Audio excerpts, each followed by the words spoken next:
Y ¿alguien de ustedes de casualidad ha escuchado un término muy relacionado en la economía que dice algo así como la destrucción creativa?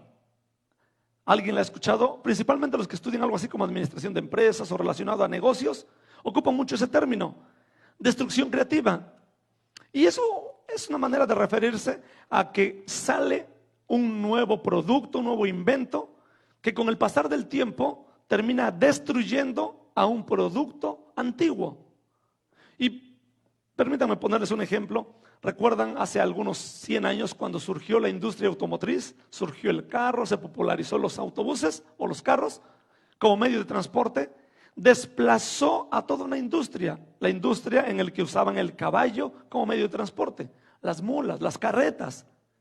Si alguien tenía una compañía de caballitos de transporte, se le acabó el business porque entraron los motores. Los motores eléctricos vinieron ahora a reemplazar al caballo físico. Solamente tenemos el nombre, ¿no? Caballos de fuerza, pero ya no tenemos caballos. Imagínate que tú llevaras ahorita tu Honda, un Honda Accord, y que llevaras, digo el Honda Accord porque el Honda Accord tiene alrededor de 200 a 250 caballos de fuerza. Imagínate que le quitaras el motor a tu Hondita y pusieras 200 caballos en línea para jalarte.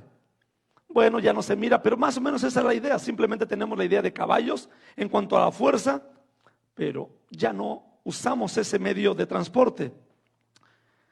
Un nuevo invento quitó a otra industria que existía. A esto le llaman los expertos destrucción creativa. Y pensando en el tema de lo que hemos estado hablando, pensé en que las profesiones que las diferentes ciudades, sociedades y culturas desarrollan tiene que ver con lo que están viviendo.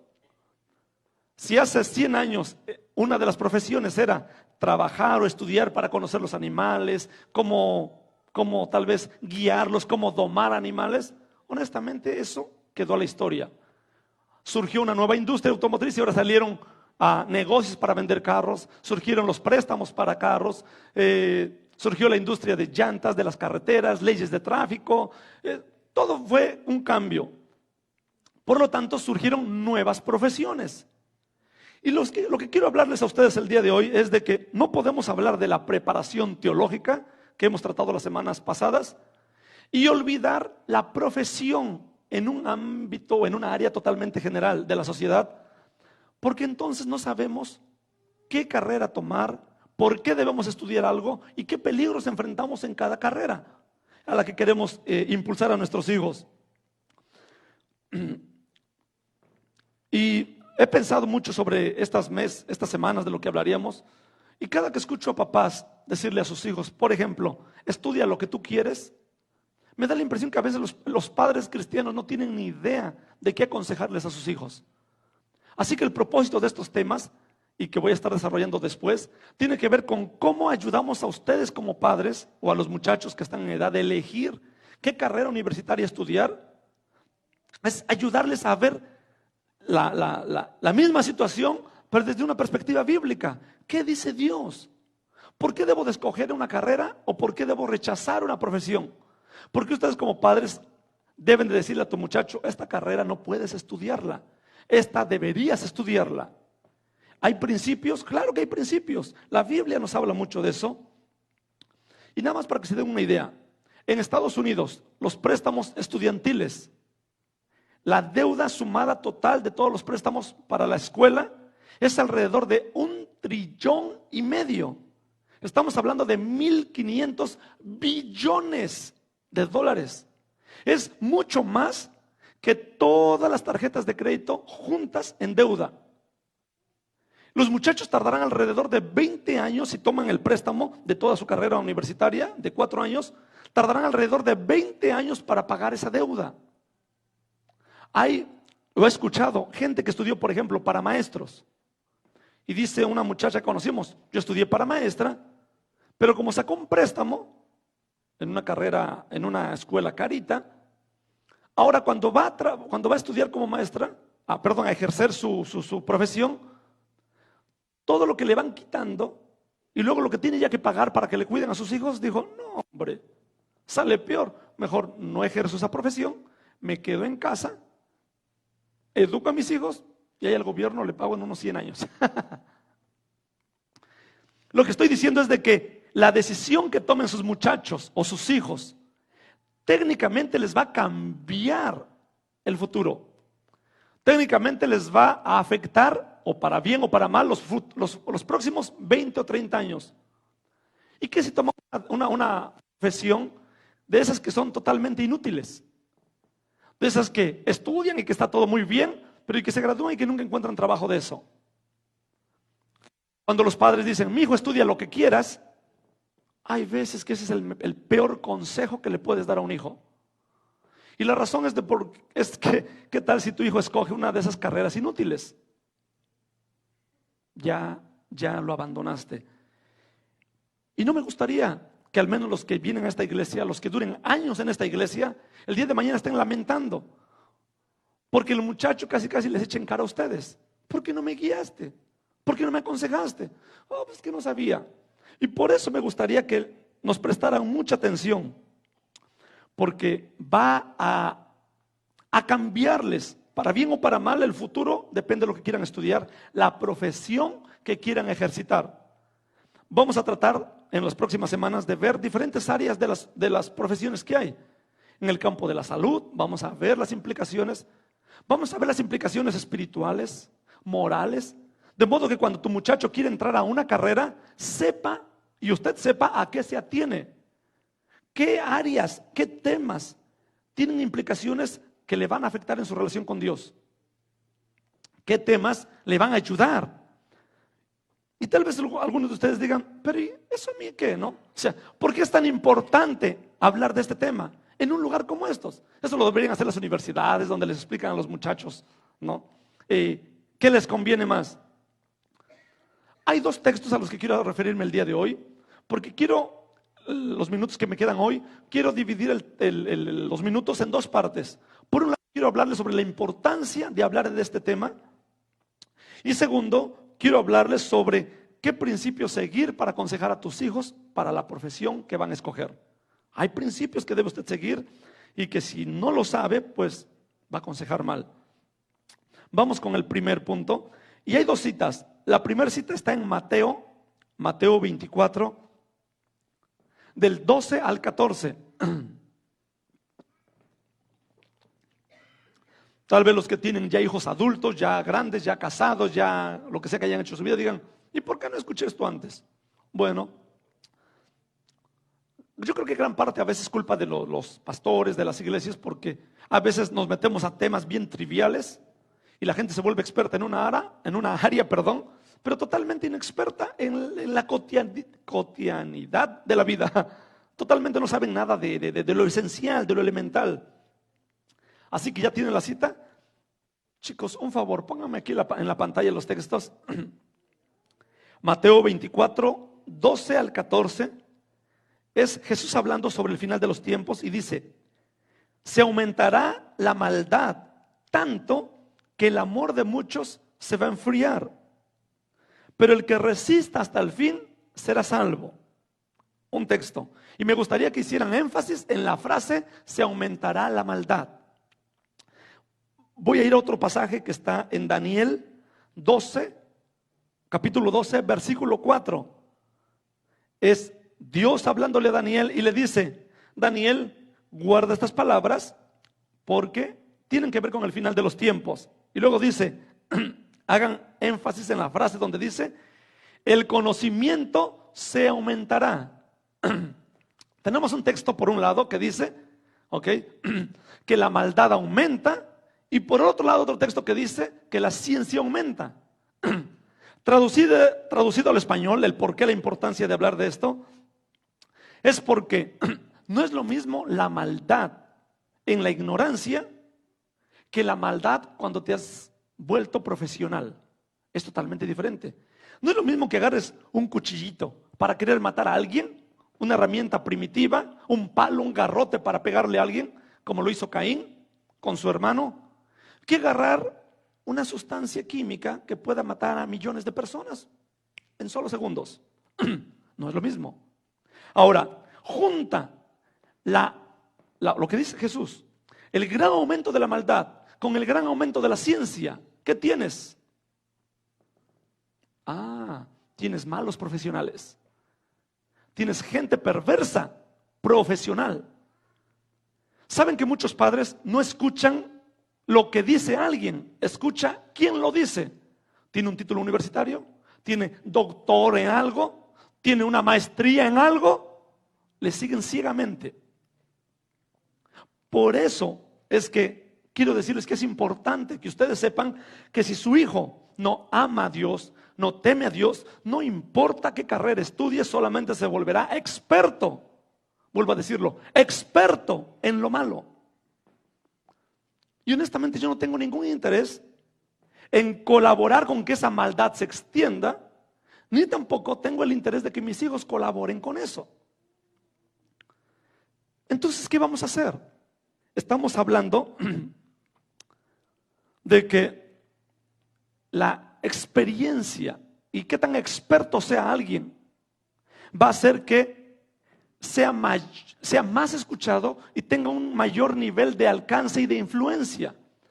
Ve los medios de comunicación, ve las universidades, está llena de gente experta, pero al no tener temor de Dios, están siguiendo estas profecías, extendiendo el mal. Yo pregunto, ¿cuántos de ustedes les gustaría que sus hijos entraran en esa categoría de los que están extendiendo el mal en la sociedad actual?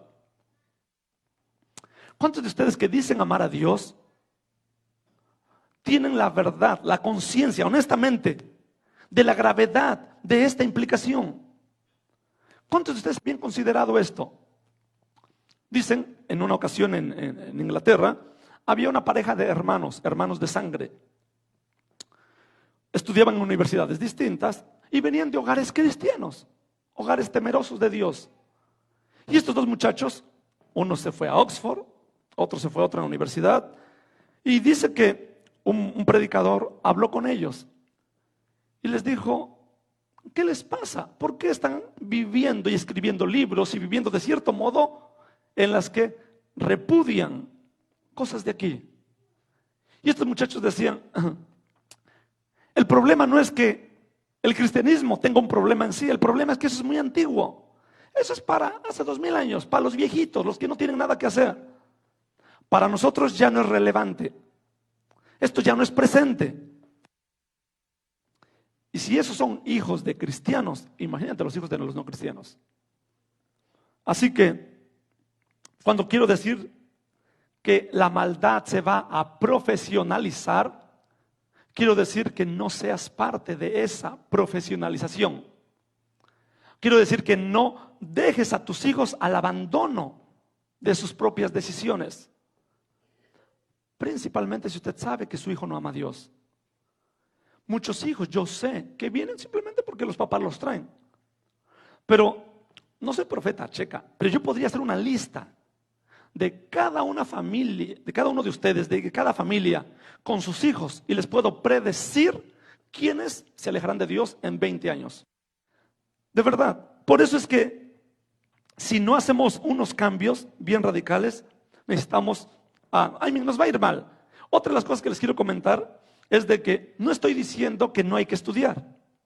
Que digas a tus hijos: ok, como no quiero que te vuelvas profesional haciendo tonterías, simple y sencillamente no estudies. Tampoco estoy de acuerdo con eso. La razón por la que no estoy de acuerdo con eso es porque no vamos a cambiar el curso de la historia. Hay eventos que tienen que suceder. Hay gente que está estudiando lo suficiente para atacar las verdades bíblicas, para destruir la iglesia. Hay gente que está profesionalizando en quitar la vida. Hay doctores que han estudiado 8 años, 12 años, 15 años para poder ir y escribir libros e influenciar las universidades del por qué está bien abortar. Y alguien debe hacer algo. Nos quejamos de lo que hacen allá afuera, pero nosotros no impulsamos a nuestros hijos a que hagan ese cambio, esa contracultura. Por el otro lado, ¿estoy diciendo que estoy a favor del intelectualismo? No.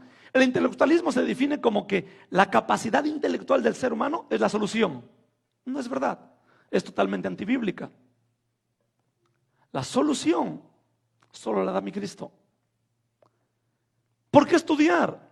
Bueno, porque usamos las facultades mentales para adorar a Cristo. Pero no adoramos las facultades mentales que Cristo nos dio. Es muy distinto. Así que quiero ir al segundo punto. El segundo punto es, ¿cómo vamos a escoger una profesión? Los que ya no tienen hijos chiquitos, los que ya sus hijos ya crecieron, tendrán nietos. Espero, si tuvieron hijos y sus hijos se casan, tendrán nietos. Entonces al menos escriban, tomen nota, porque les quiero mencionar algunos principios para decirle a tu muchacho, cuando te diga, quiero estudiar esto, o ¿qué estudio? Sepas qué decirle. Hace unos como 2 semanas, 3 semanas, comentaba de que al decirle a tu hijo, estudia lo que sea, es decirle que lo importante es que estudie, pero le da, como que a usted le da igual, le vale un soberano cacahuate, que estudie palabra de Dios, como que estudie herejías, brujería, esoterismo, magia blanca, whatever, que a usted no le importa, lo importante es que estudie. No es igual que tome unas vitaminas a que tome droga o que consuma droga. No es lo mismo. Cuando usted dice lo importante es que estudies, y eso es todo, usted no tiene ni idea de lo que está diciendo. Decirle a alguien, lo importante es que comas. O sea, que puede comer estiércol y no hay problema. Claro que no. También les dije hace unas semanas que la manera en cómo las personas pueden alejarse de Dios, una es con acciones y la segunda, con las ideas. Las ideas son las que han producido las grandes herejías. Y las grandes herejías no son otra cosa más que el reflejo de una vida inmoral. ¿Han visto ustedes a hijos que se han alejado de Dios, pero que conocen algo de la Biblia? Te tuercen la Biblia y piensan que tienen la razón para creer lo que creen y sacan unas ondas bien raras. Por eso es que deben de entender esto. Así que vamos al primer principio. ¿Cómo le hacemos para un muchacho que tiene 13, 15 años y dice, quiero estudiar? O usted le dice, mi hijo estudia.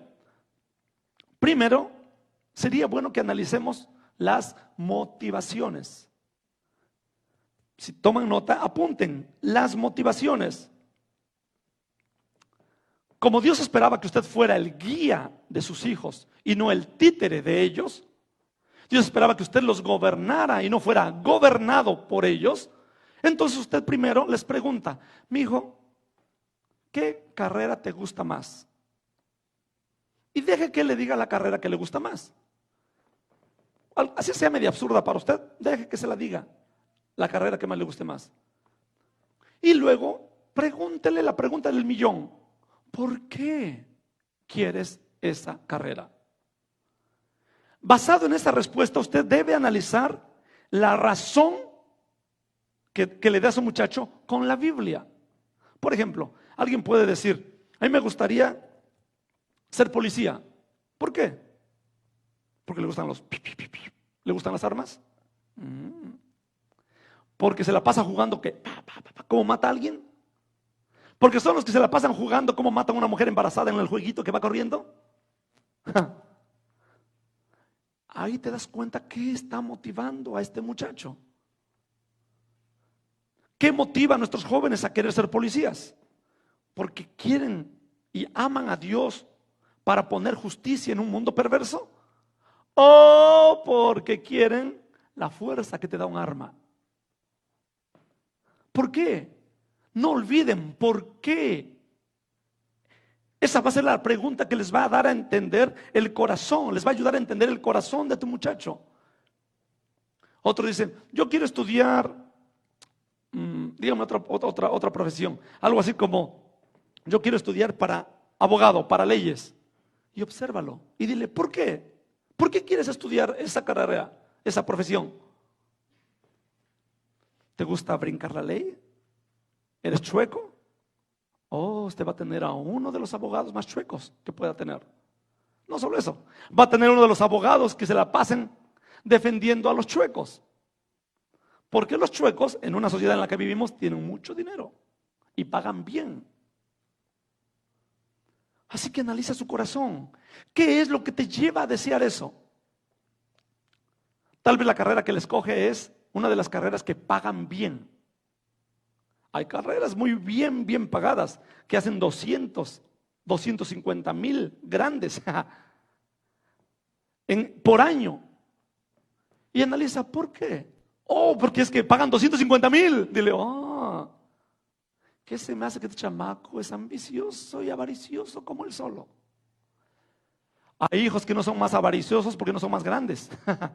Pero si tuviera una pulgada más, lo atacan de hambre al dinero. ¿Y qué hay de malo en eso? Bueno, que tienes ahí a un futuro corrupto. Porque si lo que le mueve es el dinero, ya caminamos mal. Si ustedes piensan que en este país no hay corrupción, ustedes se equivocan. Claro que la hay. Hace unos años sonó en las noticias de una muchacha que llegó a una joyería donde venden diamantes y cosas caras. Llegó y compró un diamante en $30,000, pero no usó tarjeta de crédito, no usó la tarjeta del banco. Sacó 2, 3 paquetitos y $30,000. Se llevó su diamante. Semanas después fue a un lugar donde venden carros, a un dealer. Dijo, me gusta ese carro, ¿cuánto vale? $70,000. Estoy hablando aquí de Estados Unidos. Pero tampoco usó tarjeta del banco, tampoco usó una tarjeta de crédito, tampoco fue un préstamo. Sacó $70,000. Y si ustedes no lo sabían, los que tienen un negocio, todas las transacciones en efectivo, muchas veces los negocios las quieren maquillar. Si usted tiene un negocio y el cash no lo reporta, le está haciendo usted un fraude a la IRS. Pero no puedes maquillar $70,000. Maquillas 2, 3 transacciones de 100, de $50. ¿Han visto que gente que a veces que no da recibos o maneja 2 libretas de recibos? Todo eso vamos a estar mirando. Pero $70,000 como que no es tan fácil de maquillar, así que hizo la declaración y la venta, y a quién le vendió. Cuando los bancos empiezan a mover aquí en este país más de $10,000, tienen por ley que reportar al gobierno la transacción. ¿Eso qué sucede? De que el banco ¡pum! Puso el dedo en esa persona. El gobierno. Qué casualidad que yo compró $30,000 en un diamante, luego $70,000 en un carro, luego otros $50,000 en otra cosa. Y en 2, 3 semanas, ahí está el FBI investigándola. Van, entran a su casa y encuentran en efectivo $5 millones en cash. La arrestan para investigarla. Era un agente de inmigración. Yo pregunto, ¿tienes un hijo hambre al dinero? Ahí tienes un corrupto seguro. Así que vamos a analizar qué motiva a mi hijo. ¿Qué te motiva a ti el decirle a un hijo que estudie? ¿Tus frustraciones económicas? ¿Tu avaricia? ¿Es que tu hijo se vuelva rico para que tú te sientas importante? Yo oigo a mamás, les digo, oigan, hermanos, ¿cómo está su hijo? O sus hijos, que a veces comentan que sus hijos ni tienen nada que ver con Dios y les importa un soberano cacahuate Dios. Oh, bien, oh, pero mi hijo se graduó acá, oh, mi hijo gana tanto, oh, se siente bien acá. Y no se avergüenzan de su vida espiritual fracasada. Por eso es que vamos a ir primero a analizar tus motivaciones. ¿Qué te lleva? ¿Qué te lleva? ¿Qué tal si tienes un hijo hedonista? ¿Qué es hedonismo? Hedonismo se clasifican así a las personas que viven solamente para el placer. Muchachos que son capaces de estudiar carreras tan tontas y tan ridículas solamente por pasarla bien. Y van a dedicar 4, 5 años, 8 años de universidad para alimentar su hedonismo, para volverse ególatras. ¿Saben por qué muchas de nuestras muchachas, yo los veo, están en el Facebook, en YouTube, mirando cómo maquillarse? Y supe de una muchacha que tiene 20 años y ya hizo $100,000 solamente en maquillajes y en videitos de YouTube para maquillarse. Yo sé cómo terminará esa muchacha, yo se los puedo apostar. ¿Qué vamos a hacer? vamos a usar, yo les dije, la profesión para alimentar la maldad, para hacerla crecer. Ese es el problema. ¿Y qué tal de aquella familia que tiene un hijo humanista? ¿Qué es el humanismo? Ya hablaremos con calma de eso, pero tiene que ver con aquellas personas que quieren hacer el bien a la comunidad, a los humanos. Son como aquellos millonarios que dicen, no importa, yo doy $1 millón para ayudar al cáncer. Yo doy $1 millón para la gente pobre. Suena bien, pero hay un problema con el humanismo. El humanismo busca adorar al humano y no adora a Dios que creó al humano. El problema con el humanismo es de que busca alabar y exaltar al ser humano. Son capaces de darlo todo por el humano, pero no son capaces de dar una sola lágrima de esfuerzo, una sola gota de esfuerzo por su Cristo o por el Dios que creó al humano. Yo les he comentado que algunos riquillos dan mucho dinero, son excelentes en dar dinero para la gente. Yo les comentaba que un riquillo dio no sé cuántos millones de dólares a una fundación que fundó Bill Gates. Eran muchos millones, si no mal recuerdo era la mitad de la fortuna y son billonarios. Y cuando le preguntaron, ¿por qué das ese dinero a Bill Gates para que él en su fundación lo administre y no lo hiciste tú? Dice él, mira, a mí ni me importa la gente ni me gusta la gente. Simple y sencillamente tengo un montón de dinero, pues mejor se lo doy para que ayuden a alguien. Dice Pablo, el apóstol Pablo, si tuviera todo el dinero del mundo y lo diera a los pobres, si yo mismo me entregara a ser crucificado y matado y no tengo el amor que la Biblia pide de mí, soy un fracaso, no sirve de nada. Te puedes ir al infierno aun cuando hayas ayudado a mucha gente. ¿Saben por qué no creo en el socialismo? Porque se presentan como la solución para la pobreza. Supuestamente quieren ayudar a la gente pobre y hacen creer a la gente que ellos son la solución para la pobreza. ¿Sabes cuál es el problema con el capitalismo? Se presentan como que son la solución para la sociedad. Pero ambos sistemas serán siempre un fracaso y muy, muy deficientes.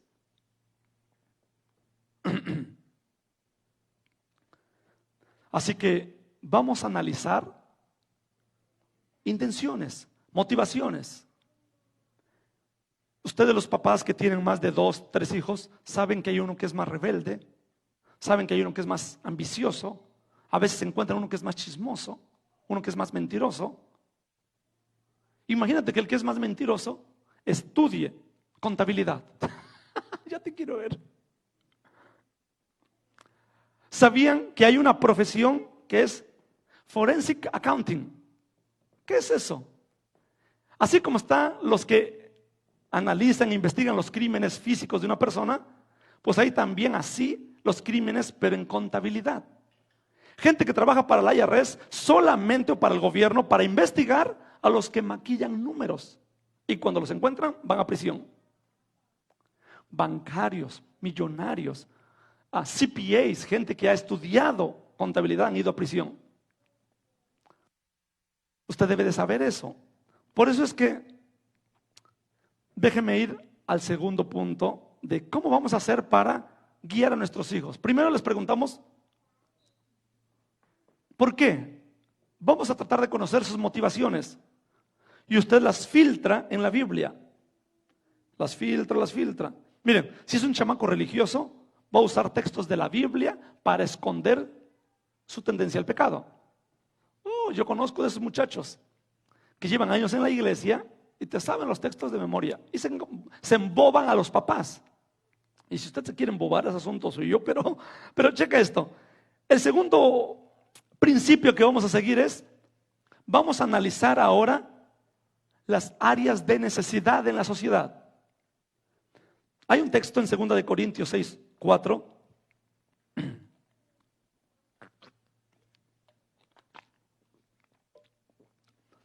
Segunda de Corintios 6, 4 dice así: antes bien, nos recomendamos en todo como ministros de Dios, en mucha paciencia, en tribulaciones, en necesidades, en angustias.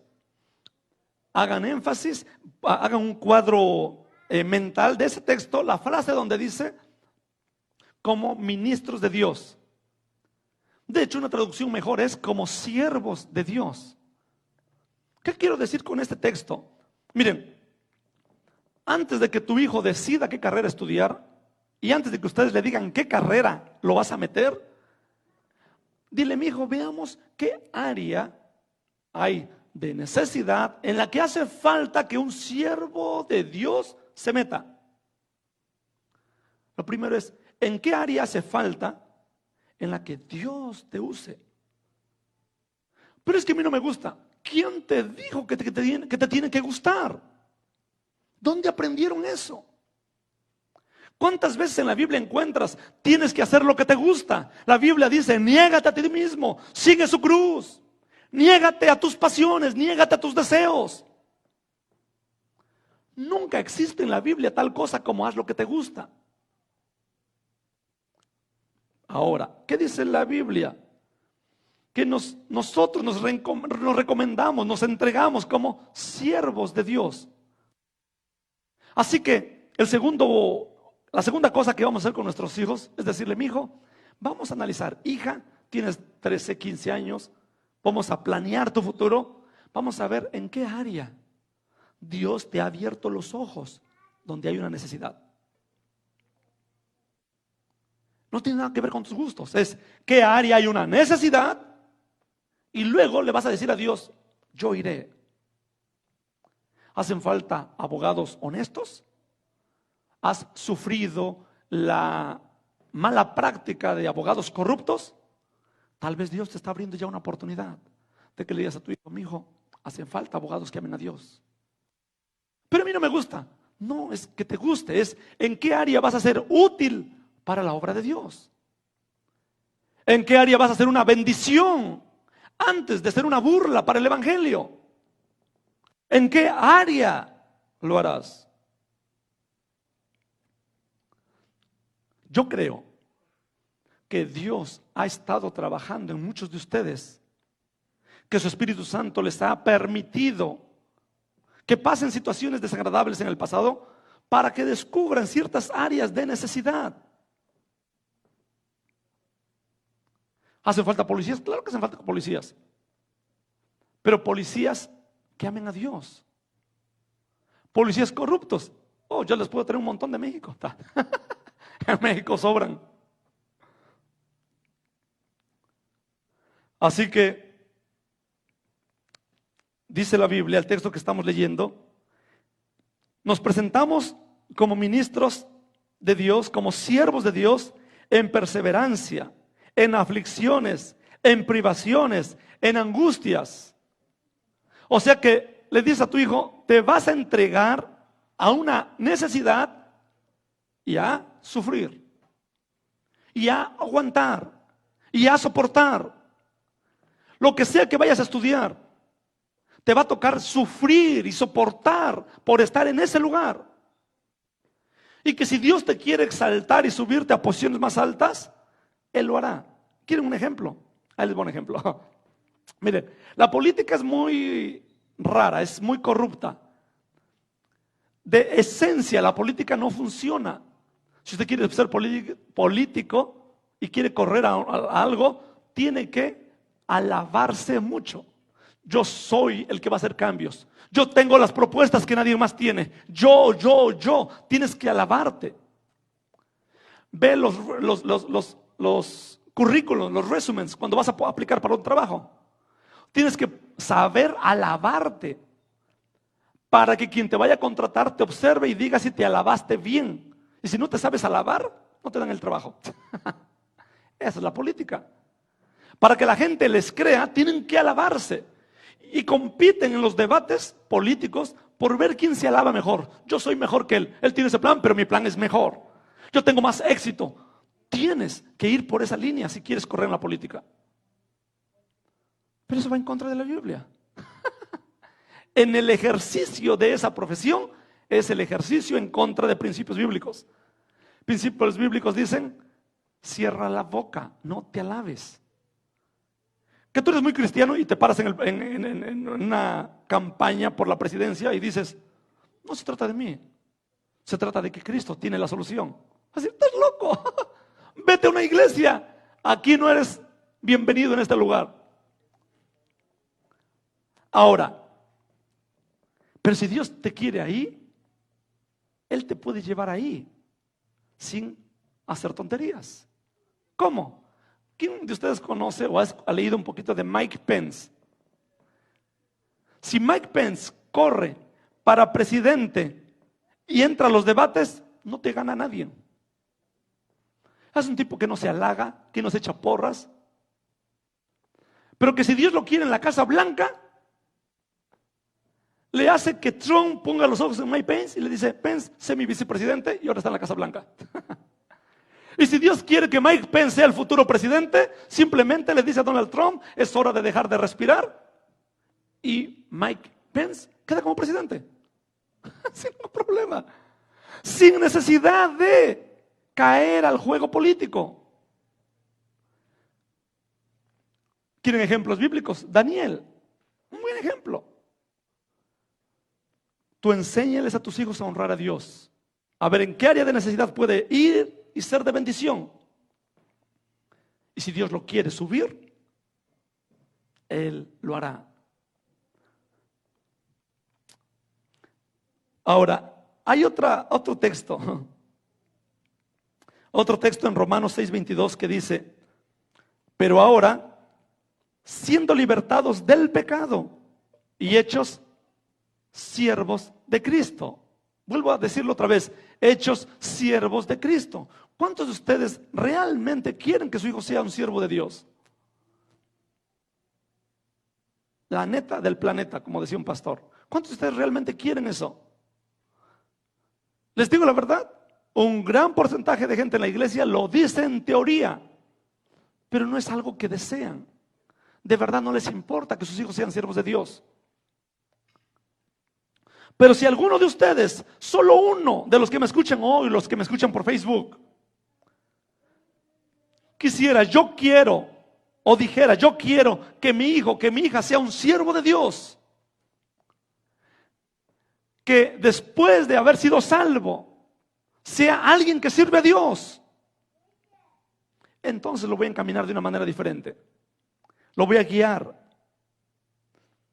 Y cuando tú haces eso, mi Cristo cumple una promesa. ¿Sabes qué dice Hechos 2:16? Derramaré sobre mis siervos, derramaré sobre mis siervos, derramaré sobre mis siervas, derramaré mi Espíritu Santo sobre ellos, sobre sus siervos, no sobre religiosos, no sobre gente fanática, no sobre gente cobarde, sobre mis siervos. Sobre gente que se desvive por Él, que le ama, que se entrega, que es capaz de sacrificarse por su obra. Sobre ellos derramaré de mi Espíritu Santo. No sobre hedonistas, no sobre cobardes, no sobre miedosos, no sobre corruptos, no sobre gente que ama el materialismo, que son capaces de abandonar la familia por el dinero, que son capaces de irse a estudiar 5, 8, 10 años por alimentar su egoísmo, por alimentar su avaricia. No, ellos nunca serán usados ni ungidos por el Espíritu Santo. Pero si hay alguno de ustedes que dice, no, yo quiero que el Espíritu Santo gobierne a mis hijos, que el Espíritu Santo los use, te tocará enseñarles a servir. Te tocará enseñarles que amen a Dios. Y si eres capaz de lograrlo, los que tienen hijos chiquitos están en la mejor etapa. Eres capaz de decirle a Cristo, mi Dios, yo y mi familia estaremos listos para cuando vengas. Pero mis hijos serán siervos tuyos. Así vengas en 100 años o vengas mañana, ellos te servirán. En la profesión que estudien, no irán a perseguir lo que persiguen todos.